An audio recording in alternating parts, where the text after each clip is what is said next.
Okay, so here's just a quick look after we've done 2 cups, just to show the contrast, but also to show the insides, because I thought I'd like to do the insides as well. So you're also actually having that nice, dark, non-reflective finish on the inside of the cup, which some people find desirable.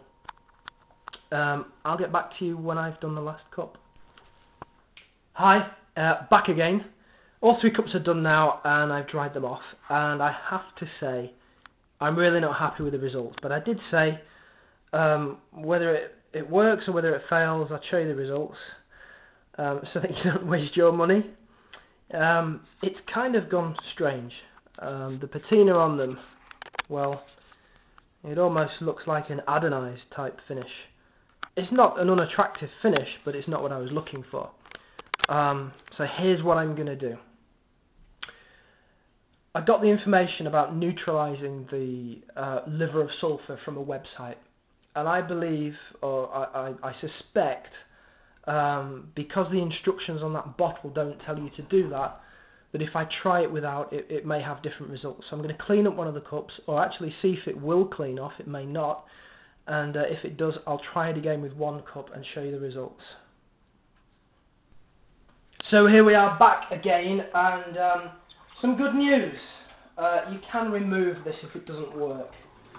All I did was went through the process in the first video that I put up 5 months ago with the salt, the vinegar, etc. Didn't seem to shift much at first, but then I used a coat of Brasso, polished it up nicely, and we're back to square one again. So that does show you the contrast. A bit of a strange colour though. So what I've done is, I read on the web that if you use warm water it makes the process happen faster, although it does work with cold water, it takes a little longer, and that you neutralise it with bicarbonate of soda or baking soda. So what I'm going to do this time is use cold water. I haven't put as much liver of sulphur in there, and I'm not going to use the baking soda.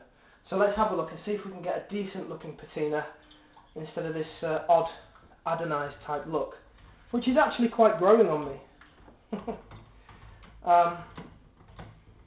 I'm just agitating this in the water in the hope that it will help the process or maybe even it out. I'm also conscious of holding the cup in one position because I don't want any parts where the patina isn't even if it does work. So looking at this, it doesn't look much different at the moment. So just going to cross our fingers and hope for the best.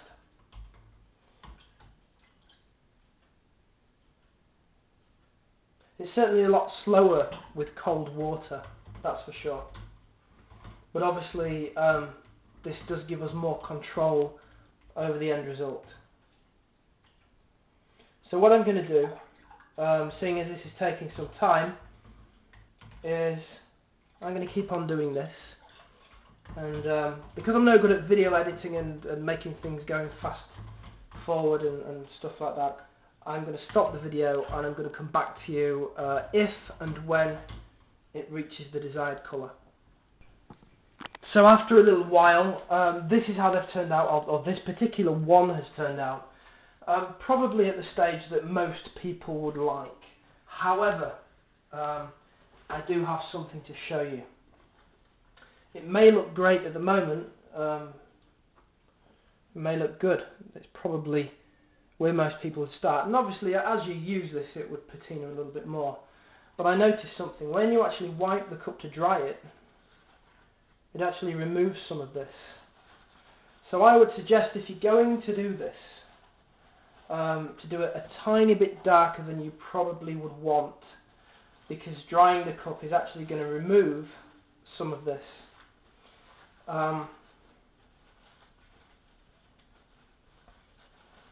So let's dry this off and have a look at it. Let's see. I'd probably give this a rinse in clear water because it still has the liver of sulphur on. But just to check this out, I mean, I think that's not too bad actually. And I'm guessing with a little more experience I'd probably get quite good at this. And this finish is quite growing on me actually, I quite like it. But in my opinion, if you want great looking cups with a really nice patina on them, go out, use them, practice, blood, sweat and tears, perform for people, bring joy to people, and earn your chops. I don't think this is for me. I know I'm a sucker for punishment, but I'm going to try again. I've cleaned the cups off again, all three of them. What I'm going to do is I'm going to measure this out carefully and use the same amount as I did last time. I'm going to time the first cup until I get just the right amount of patina. I'm going to time the other two and see if I can get them to match. So I'm going to cut out all the boring stuff and come back when I've done that. So here's a quick look at the finished results. These cups did go through an actual copper coloured patina, I have to say. But I just played with it and left them in for a little bit longer.